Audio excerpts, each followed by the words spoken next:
मित्रांनो, ही आहे आपली आजची अतिशय पारंपरिक, अतिशय चविष्ट आणि चवीला अतिशय सुंदर असणारी रेसिपी.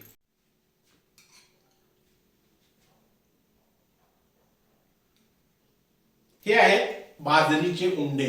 अतिशय पारंपरिक रेसिपी. हिवाळ्याच्या काळामध्ये प्रामुख्याने अनेक सणासुदींना याचा वापर केला जातो. तुम्ही करून बघा, तुम्हाला नक्की आवडेल. आवडली तर या रेसिपीला आपला एक लाईक द्यायचा आहे, आमच्या चॅनलला सबस्क्राईब करायचं आहे, सर्वांना ही रेसिपी शेअर करायची आहे. चला तर मग बघूया ही अतिशय पारंपरिक आणि चविष्ट असलेल्या बाजरीच्या उंड्यांची रेसिपी. पारंपरिक बाजरीच्या उंड्यासाठी लागणारे जे साहित्य आहे ते आपण बघून घेऊया. इथं आपण पाव किलो बाजरीचा रवा घेतलेला आहे. बाजरीचा रवा करण्यासाठी बाजरी तुम्ही मिक्सर मधून थोडीशी फिरवून घेतली तर जाडसर रवा, साधारण या पद्धतीनं हा जाडसर रवा घेतलेला आहे.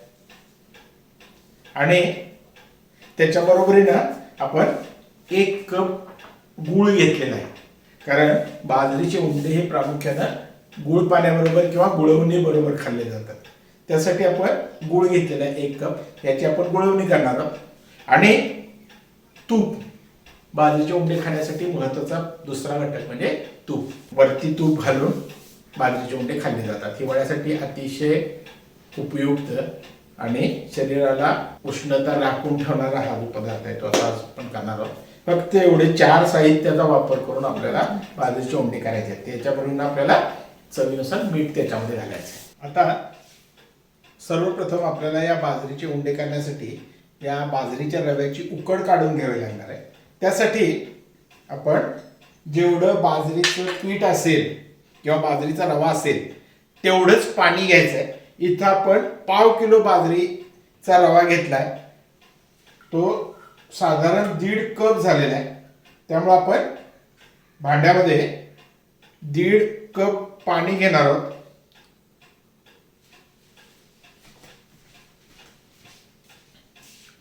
हे पाणी उकळायला ठेवणार आहोत आणि याच्यामध्ये 1 चमचा मीठ घालून घेतलेला आहे. आणि त्याच्या बरोबरीनं आपण याच्यामध्ये 1 चमचा तूप ही घालून घेणार आहोत. आणि हे पाणी उकळायला लागलं की याच्यामध्ये बाजरीचा रवा घालून आपण त्याची उकड काढणार. हे आपलं पाणी आता उकळायला लागलेलं आहे. याच्यामध्ये आपण हा रवा घालून घेणार आहोत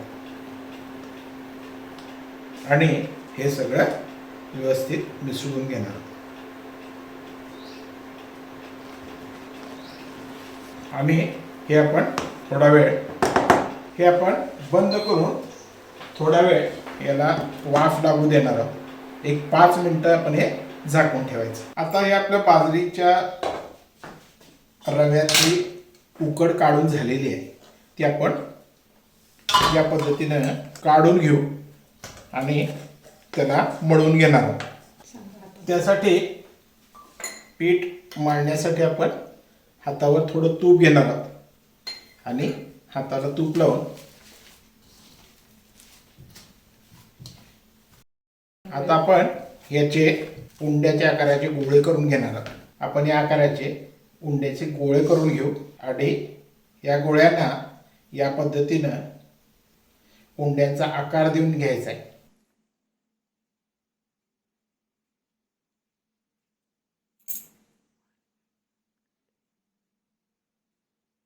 या पद्धतीनं सर्व उंडे आपण तयार करून घेणार आहोत.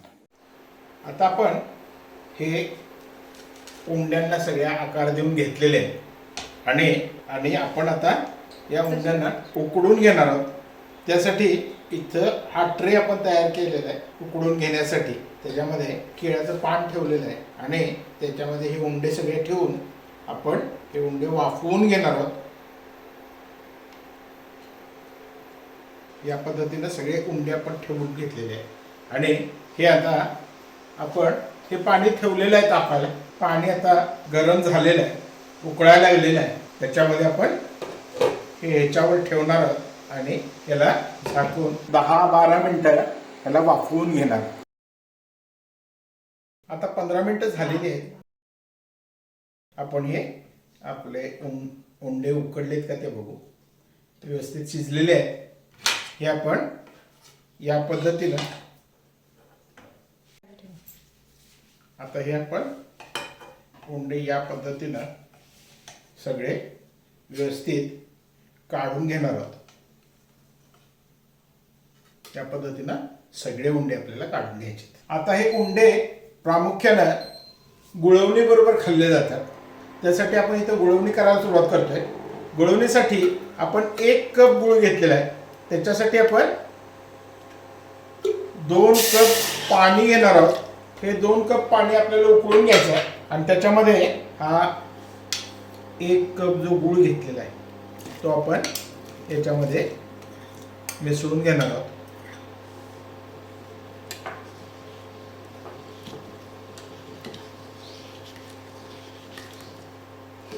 हा सगळा गुळ यामध्ये विरघळवून घ्यायचा आहे. आता ही गुळवणी उकळायला सुरुवात झालेली आहे. आता गुळाला मस्त रंग आलेला आहे. आता याच्यामध्ये आपण त्याला एक चांगली उकळी आणून त्याच्यामध्ये वेलदोडा पावडर घालून घेणार आहोत आणि ती व्यवस्थित यामध्ये मिसळून घेणार आहोत. आता ही आपली गुळ विरघळून झालेला आहे. आपण हे बंद करून टाकू. आता ही गुळवणी जी आहे ती आपण याच्यामधून गाळून घेणार आहोत.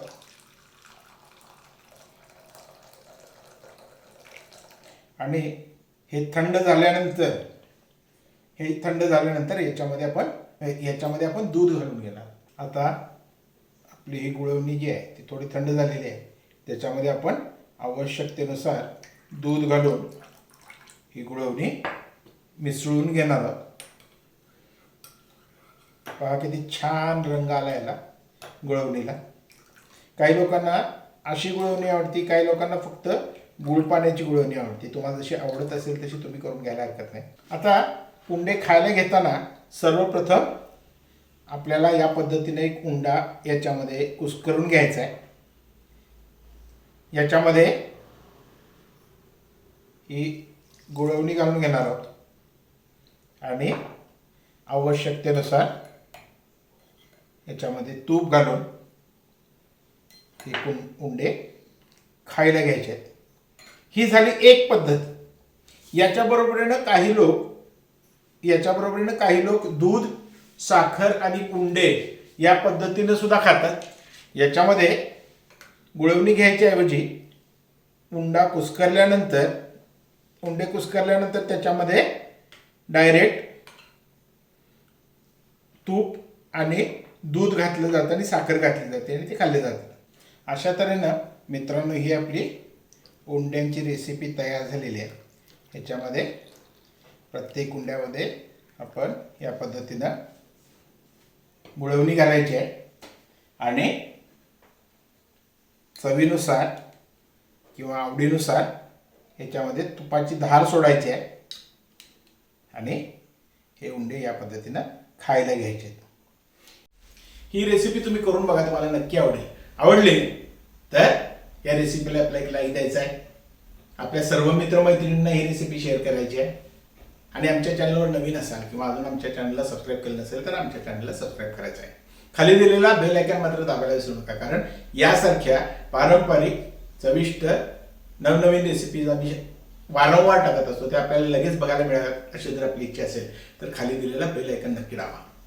हा आमचा व्हिडिओ शेवटपर्यंत बघितल्याबद्दल सर्वांचे धन्यवाद.